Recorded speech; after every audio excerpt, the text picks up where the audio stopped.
Alors bonjour, je m'appelle Sébastien Chartrand, puis je vais avoir le plaisir, à partir du prochain numéro de Solaris, d'être le cabinetier en résidence dans la revue. Une fois par année, je vais avoir le privilège de vous faire visiter aussi mon cabinet de curiosité.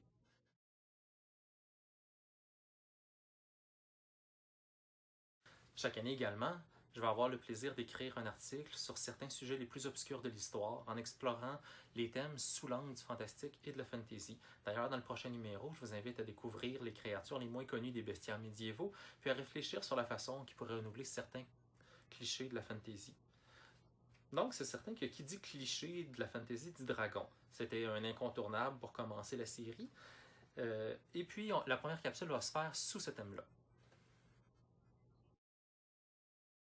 Alors, ce que je tiens dans les mains ici, c'est une taxidermie de Draco volante. C'est un petit lézard de Thaïlande dont la cage thoracique a évolué pour lui permettre de planer.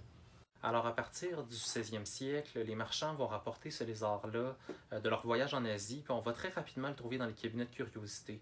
La plupart des naturalistes de l'époque vont le représenter avec des hydres, des dragons, d'autres monstres imaginaires. Certains auteurs vont même affirmer qu'il peut grandir jusqu'à temps d'avoir l'envergure d'un aigle, ce qui est faux naturellement. Dans les années 70, c'est intéressant de se rendre compte que dans son livre Le vol des dragons, l'auteur Peter Dickinson va même s'inspirer de cet animal-là pour spéculer de l'existence réelle des dragons.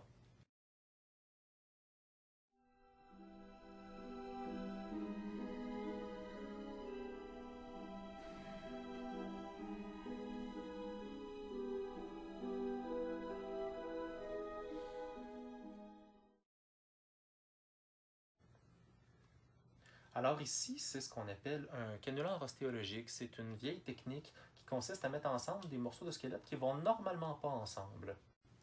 Donc la partie supérieure du crâne appartient à un muntjac. C'est une espèce de petit cervidé d'Asie qui a la particularité d'avoir conservé ses crocs, comme les ancêtres des cervidés en avaient. La mâchoire, elle, vient d'un loup.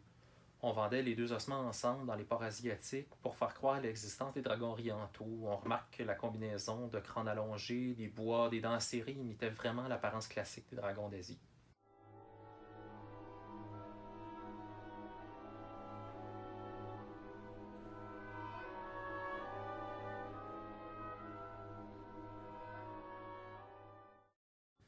Alors en terminant ici, j'ai une salamandre cendrée préservée dans l'alcool. Alors la raison pour laquelle je vous montre une salamandre, c'est qu'il y avait énormément de croyances au sujet de cet animal-là, et ça dès l'Antiquité. Selon les régions et les époques, on va prétendre qu'elle peut éteindre ou allumer des feux, qu'elle empoisonne les fruits des arbres, qu'elle a un souffle mortel. Elle va ensuite devenir une image importante de la symbolique des alchimistes. Elle représente la force fondamentale du feu, une sorte d'archétype du feu. Donc, c'est tout pour cette première capsule. Si la visite vous plaît, si vous avez envie de la continuer, je vous invite dans la vidéo suivante où on va aborder le sujet des autres reptiles moins connus qu'on voyait dans les bestiaires médiévaux. Alors, c'est un rendez-vous.